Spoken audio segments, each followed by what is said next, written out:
እንዴት ናችሁልኝ ውድ ቤተሰቦቼ? እንዴት ናችሁ? ሰላም ናችሁ? አለሁላችሁ። እኔ ደህና ነኝ፣ እግዚአብሔር ይመስገን። ኑ እንብላ፣ ኑ እንጠጣ። ይኸውላችሁ ስራ ሲያልቅ መብላት መጠጣት ነው። ረመዳን አይደለም? እንዴት ናችሁልኝ? ሁሉ ሰላም ነው ወይ? አለሁላችሁ። እኔ እንግዲህ ዛሬ ሁላችሁ የምበላው ደግሞ ዶሮ ወጥ በቂጣ ማለት ነው። በዚህ ሀገር ኮብዝ ይባላል። በጣም ደስ የሚል ኮብዝ ነው። ለስላሳ ነው።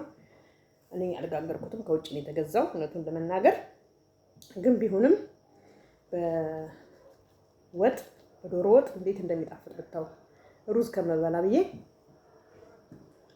ይህን እበላለሁ እላችኋለሁ። እና ወደ ገደለው ስገባ ዛሬ የተፈጠረውን ነገር ብነግራችሁ የሚገርም ነው። በእውነት ነው የምላችሁ፣ የሚገርም ነው። እዚህ ሀገር ላይ እዚህ ዱባይ ማለት ነው። እውነቴን ነው። አንዳንድ ጊዜ ቡዳው በቃ እንጃ በየቦታው ነው የሚዞረው ማለት ነው። እውነቴን ነው።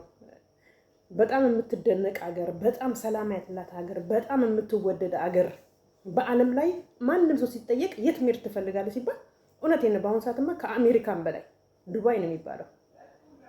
ዱባይ ነው የሚባለው። በቃ ሁሉ ሰው የሚወዳት ትንሹንም፣ ትልቁንም፣ ድሃውንም፣ ሀብታሙንም እንዳለ የያዘች ሀገር፣ ሰላም ያላት፣ ጭቅጭቅ የሌላት ተብላ የምትመሰገን የምትደገፍ ሀገር ነበረች።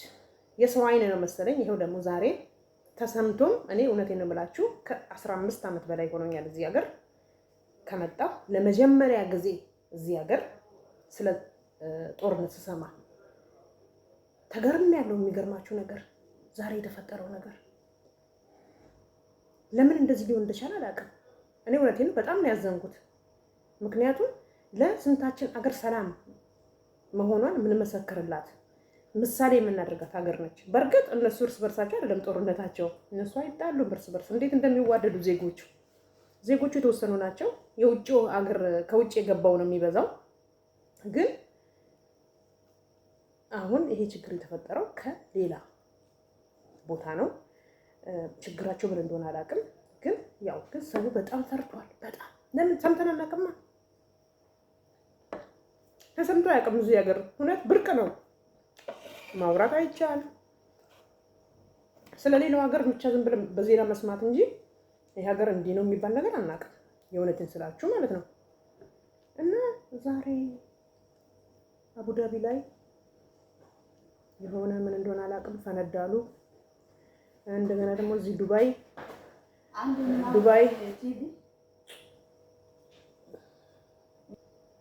እናላችኋለሁ። ዛሬ የተፈጠረው ነገር የሚገርም ነው። የሚገርም እውነት ሁላችንን የሚያስደነገጠ እንዴ!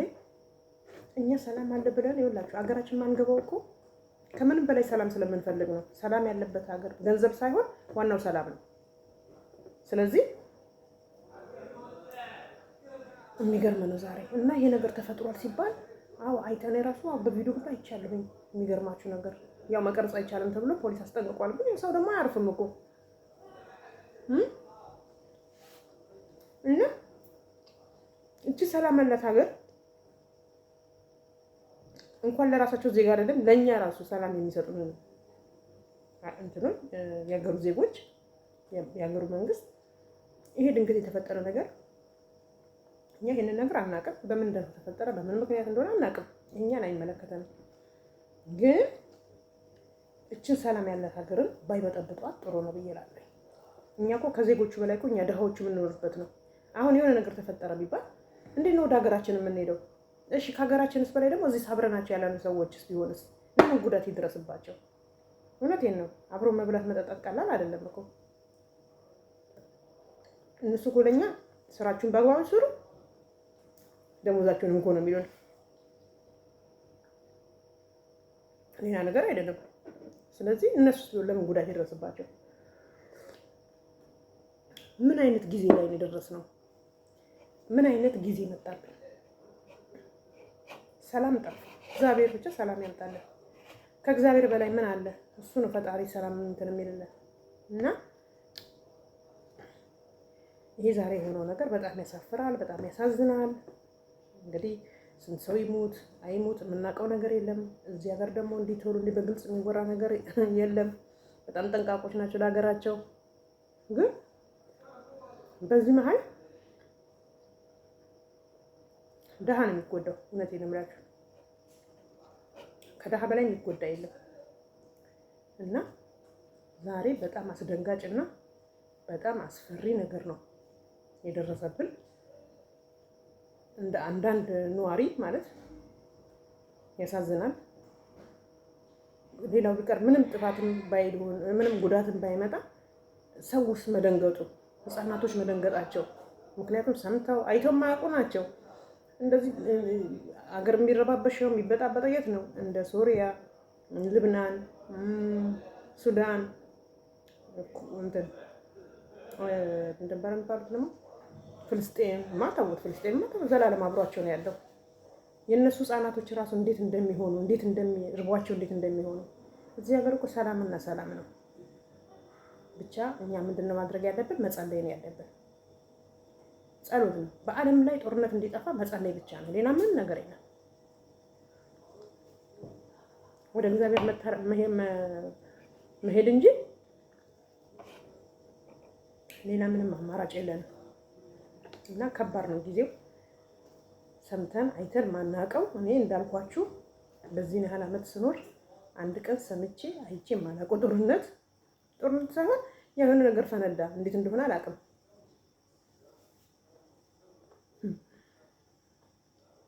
እዚህ ሀገር እኮ ራሱ ርችት ሲተኮስ እኮ ራሱ ዝም ብሎ ኖርማል ነው።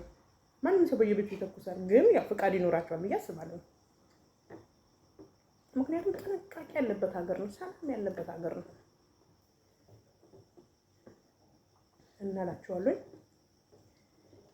እግዚአብሔር ብቻ ምሕረቱን አምጥቶልን። አሁን ከኢትዮጵያ ራሱ ስንቶቹ ናቸው የሚደውሉት? ሰላም ነው ወይ? እንዴት ነው? ምን ላይ ደረሳችሁ ይሉናል። እኛ ግን ደህና ነን፣ እግዚአብሔር ይመስገን። አያችሁ፣ ለምን እንደው ታውቃላችሁ? እንደዛ ነገር ተሰምቶ አይታወቅም እዚህ ሀገር።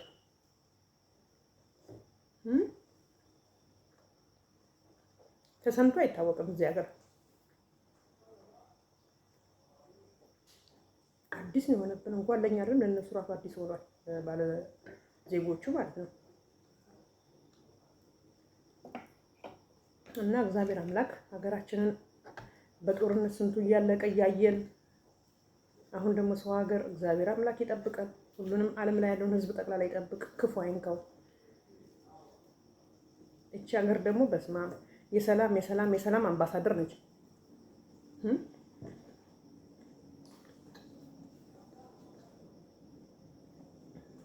ዱባይንም የሰው አይን ገባች። እውነቴን ነው የምላችሁ።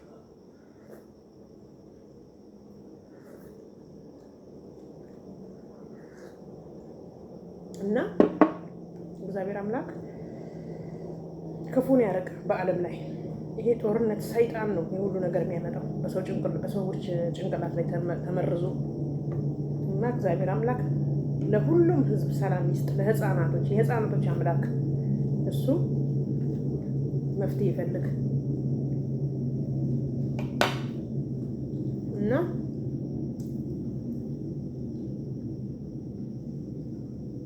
እግዚአብሔር አምላክ ሀገራችንን ሰላም አድርጎልን እኛንም ወደ ሀገራችን አስገብቶን። እውነቴን ነው የምላችሁ፣ በጣም ዘመኑ ከፋ። እዚህም ሰላም አለ የሚባለው ሀገር ደግሞ እንደዚህ ሆነ። የሚገርም ነው። እና እግዚአብሔር አምላክ እንደ ቸርነቱ እሱ ይጠብቃል። እውነቴን ነው የምላችሁ፣ ይሄ ጊዜ ከባድ ነው። ይቺ ማትደፈር ሀገር እንኳን ስትደፈር ተአምር ነው እውነት።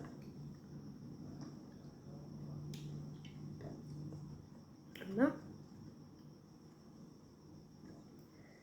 እግዚአብሔር በቃል ኪዳኑ ዓለምን ሁሉ እንዲጠብቅልን ከዚህ ከመጣው ክፉ ነገር እግዚአብሔር ይጠብቃል።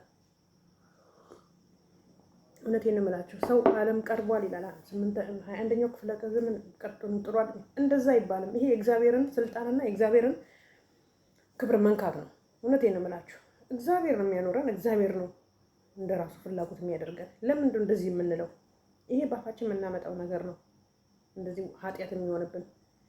እና እግዚአብሔር አምላክ የመጣብንን እሱ ይጠብቀን ከክፉ ሁሉ ነገር እግዚአብሔር አምላክ ጠብቆ ረድኤት በረከቱን ይስጠን። አገራችንንም ሰላም ዓለምን ሰላም አሁንም ያለንባትን አገር ራሱ ሰላም ያደርግልን። የሰላም ሀገር ነች። የሰላም አምባሳደር ሀገር ነች። የማትደፈር ሀገር ነች። ለሰላም ያላቸው ፍቅር እውነቴን ነው የምላችሁ። ሰርታችሁ ተለወጡ፣ ገብታችሁ በሰላም ውጡ፣ ወጥታችሁ በሰላም ግቡ ብሎ እንዴ ጠዋት እኮ እንዴት አደራችሁ ይባላል እኮ ታውቃላችሁ አይደል? ጉድ ሞርኒንግ ዱባይ የሚባለው አልሰማችሁ? ጉድ አፍተርኑ ይባላል። አያችሁ? ይሄ ለአንድ ቤተሰብ አይደለም፣ ለመላው ሀገሪቱ ላይ ላለው ሰው ነው። ስለዚህ እግዚአብሔር ፍቅር፣ ሰላም፣ ጤና ይስጠን። ዓለም ላይ የመጣውን ክፉ መንፈስ እግዚአብሔር አምላክ በኃይሉና በራሱ መንገድ ያስወግድልን። ሀገራችንንም ዓለምን ሰላም ያደርግልን። ወዳችኋለሁ። ጸሎት አድርጉ። ሁላችንም በየሃይማኖታችን ጸሎት እናድርግ። ይሄ የመጣብንን በላ እግዚአብሔር ያብርድልን እና ወዳችኋለሁ። ሰላማችሁን ያብዛልኝ የሀገሬ ልጆች።